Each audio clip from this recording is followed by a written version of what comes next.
The silence of the night. It's midnight. John suddenly wakes up with a jolt in his bed. His heart is pounding, and he feels the sweat dripping down his forehead. His eyes dart around the dark room, trying to make sense of what just happened. He's still under the influence of the nightmare he had. What's going on? This is just a dream, right? The room is enveloped in complete silence. John slowly gets out of bed and moves toward the window. Outside, the night is dark, and faint moonlight filters into the room. A faint rustling sound from behind startles him. His eyes quickly scan the room, but he sees nothing. Suddenly, a shadow in the corner seems to move. John holds his breath and stares into the darkness. Is there someone there? No response, but the air in the room grows heavier and colder. The shadow slowly begins to take form, revealing a humanoid figure, unnaturally tall and distorted. As John struggles to comprehend what he's seeing, he stumbles backward and sits on the edge of his bed. First encounter with the nightmare. John tries to sit upright, but his body is paralyzed. He can't move. His eyes are wide open in terror. From the darkness, a hissing voice echoes. Do you remember me, John? John's lips quiver, but he can't make a sound. His fear has frozen him completely. The shadow is now directly in front of him and begins to take a clearer shape.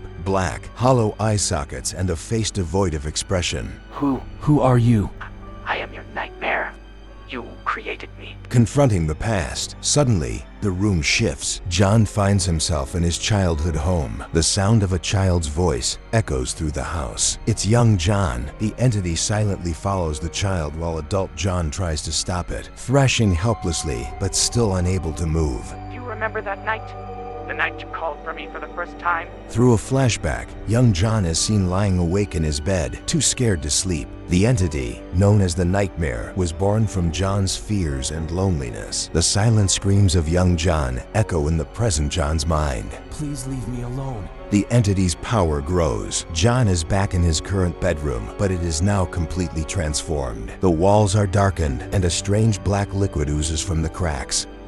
You can try to run, but I've always been here. I'm a part of you. John thrashes, trying to escape, but it's futile. He is lifted from his bed and suspended in the air. His eyes are wide with terror, and his breath comes in short gasps. Please, I'm begging you, let me go. The entity moves closer, its face almost touching John's. I will never leave you alone. The final end. John suddenly finds himself in a completely dark world. Whispers fill the air. They repeat John's deepest fears and regrets over and over again. A man's scream pierces the darkness. John turns his head and sees himself in a mirror, but his reflection has become the entity. The reflection speaks.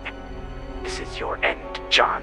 There's no waking up this time. John tries to scream, but no sound comes out. The darkness engulfs him completely. By morning, John's bed is empty. When the door is opened, the room is entirely shrouded in darkness. No trace of John remains. The house falls silent. The camera slowly pans out of the room and exits the house. Outside, everything appears normal, but inside, the darkness has forever sealed John's story. It's all over.